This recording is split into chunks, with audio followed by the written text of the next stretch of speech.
Exercice. Soit une fonction f continue sur l'intervalle fermé 0, 1 et à valeur dans l'intervalle fermé 0, 1. Justifie que l'équation f de x égale à x admet au moins une solution dans l'intervalle fermé 0, 1. Nous allons traiter cet exercice-là. Allons-y pour la suite. F de x égale à x, eh bien, nous ne savons rien sur la fonction f, sauf sa continuité et l'intervalle dans lequel la fonction prend ses valeurs. OK? Mais, justement, nous allons pouvoir utiliser la continuité ici. La continuité est très, très importante dans l'utilisation du théorème des valeurs intermédiaires. Donc, nous allons dire que f de x égale à x équivaut à dire tout simplement que f de x moins x égale à 0. D'accord? Et ainsi, on va considérer la fonction, donc soit la fonction g, soit la fonction g, telle que quoi? Telle que, eh bien, g de x égale à f de x moins x défini sur l'intervalle 0, 1. C'est l'intervalle de l'énoncé. D'accord? Donc, nous nous sommes ramenés à quelque chose qui nous est familier, c'est-à-dire à l'équation g de x égale à 0. Équation g de x égale à 0. Nous connaissons les propriétés qui dit que si g est une fonction continue, telle que g de 0 et g de 1 sont des signes contraires, alors l'équation g de x égale à 0 admet au moins une solution dans l'intervalle 0, 1. Donc, c'est ce que nous allons faire.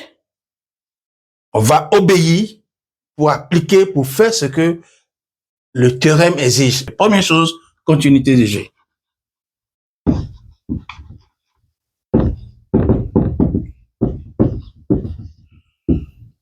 Alors, pourquoi notre fonction est continue? Eh bien, nous avons défini notre fonction g comme la différence, moins c'est la différence de la fonction qui a x associé f de x et de la fonction qui a x associé x. Alors, nous savons, d'après l'énoncé, que la fonction f est continue. F est continue. D'après l'énoncé, f est continue sur l'intervalle 0, 1. D'accord? Mais nous savons la fonction qui a x associé x. C'est aussi une fonction continue aussi sur le même intervalle. D'accord? Sur le même intervalle 0, 1. Donc, nous avons la différence de deux fonctions continues sur l'intervalle 0, 1 est une fonction continue sur l'intervalle 0, 1. Donc, g est continue sur l'intervalle 0, 1 comme la différence de deux fonctions continues sur l'intervalle 0, 1. Voilà comment nous démontrons la continuité de la fonction g. D'accord? Donc, on peut l'écrire, si on veut, g est continue.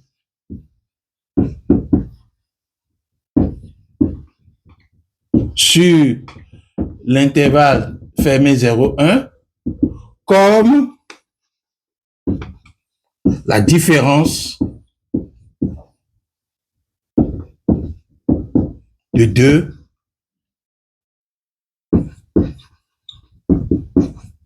deux fonctions continues sur l'intervalle 0, 1. Voilà comment nous avons démontré la continuité de la fonction g. J'insiste sur la continuité. Donc, la deuxième partie du travail va consister maintenant à montrer que g de 0 et g de 1 sont des signes contraires. Rappelons-nous que g de x est défini par f de x moins x pour tout x dans l'intervalle fermé 0, 1. N'est-ce pas? Donc, g de 0 va être égal à quoi? C'est égal à f de 0 moins 0 égale à f de 0. Donc, G de 0 égale à F de 0. Et c'est là où nous allons utiliser cette donnée de l'exercice qui dit que F est une fonction à valeur d'un intervalle 0, 1. Qu'est-ce que ça veut dire? Pour tout X, élément de l'intervalle 0, 1, nous avons 0 qui est inférieur ou égal à F de X, inférieur ou égal à 1. Voilà ce que ça veut dire. F est à valeur de l'intervalle 0, 1. Si c'est vrai, quel que soit X, c'est que c'est vrai pour 0. Donc, on a 0 inférieur ou égal à F de 0 qui est inférieur ou égal à 1. Or, F de 0, on sait que c'est G de 0. Donc, G de 0 est compris en 0, 1. C'est que c'est un nombre positif. G de 0 est donc supérieur ou égal à 0. N'est-ce pas? Maintenant, nous allons faire le même travail pour G de 1. G de 1, c'est égal à F de 1 moins 1. La même chose, on a F de 1 qui est compris entre 0 et 1, puisque la fonction F est à valeur de l'intervalle 0, 1. Ce qui nous donne maintenant 0 moins 1 inférieur ou égal à F de 1 moins 1 inférieur ou égal à 1 moins 1. On ne change pas une égalité lorsqu'on ajoute un même nombre aux membres de l'inégalité. C'est ce qui se passe ici. On a ajouté moins 1. Donc, ça fait moins 1 inférieur ou égal à F de 1 moins 1 inférieur ou égal à 0. Et ça, c'est quoi? C'est G de 1. G de 1 est compris entre moins 1 et 0. Ça veut dire quoi? Donc, G de 1 est un nombre négatif. Un nombre qui est compris entre moins 1 et 0 est un nombre négatif. Donc, nous avons réussi à montrer que G de 0 est positif, G de 1 est négatif. Le théorème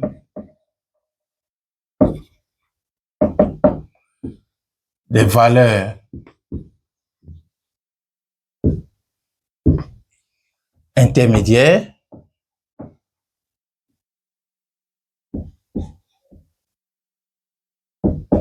l'équation G de X égale à 0 admet au moins une solution dans l'intervalle 0, 1.